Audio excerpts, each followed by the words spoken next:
Thank you, Mr. Chairman. I move to strike the last word. Only Democrats could make the miracle of life seem like a gruesome, evil event. That's my opening statement. But, Mr. Chairman, I am happy to once again support my colleagues, Representative Fishback, Representative Smith, and help today to help lead H.R. 6945, the Supporting Pregnant and Parenting Women and Families Act, with my colleague, Representative Fishback, and, as I said, Representative Smith. This vital piece of legislation would prevent any efforts to unfairly limit the ability of states, like my own state of New York, to spend temporary assistance for needy families funds on pregnancy resource centers. Under the Biden administration, a proposed rule was released to circumvent congressional authority and exceed the statutory limits granted to HHS by preventing TANF funds from reaching pregnancy resource centers. This rule would have jeopardized the thousands of pregnancy centers across the country that rely on TANF funding to support life-affirming services for millions of Americans. And just for accuracy on numbers, there are about 90 to 100 estimated in the state of New York, with the fourth largest state in the entire nation. And just for Ms. Moore's, I looked up Wisconsin. If Google AI is correct, there's about 50 in the whole state of Wisconsin, not thousands, just for clarification.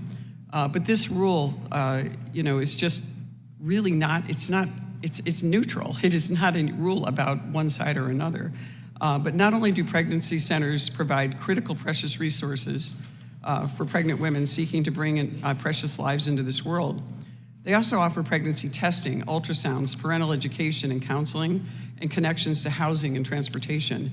And I've been to numerous of these centers many times. I've never seen anyone in a white coat. I've never seen anyone pretending to be a doctor. I've never seen anyone trying to manipulate or coerce women. They're actually giving women a choice. Isn't that what we're talking about with Democrats? It's pro-choice, not pro-abortion, right? And that's what these centers are about. So pregnancy resource centers in my region, as I said, such as Compass Care, are critical partners in promoting life and helping parents deliver their beautiful, healthy children. I find it unconscionable that the Biden administration attempted to restrict states from funding these centers while simultaneously supporting funding for programs connected to Planned Parenthood.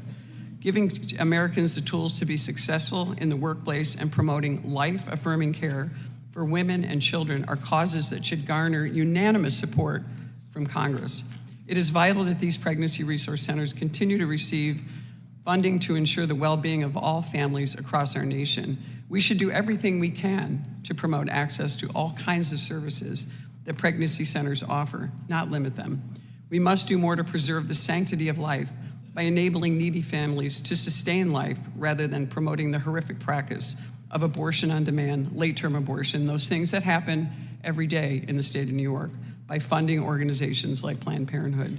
I'm honored to support this bill and look forward to its passage out of this committee, followed by swift consideration on the House floor.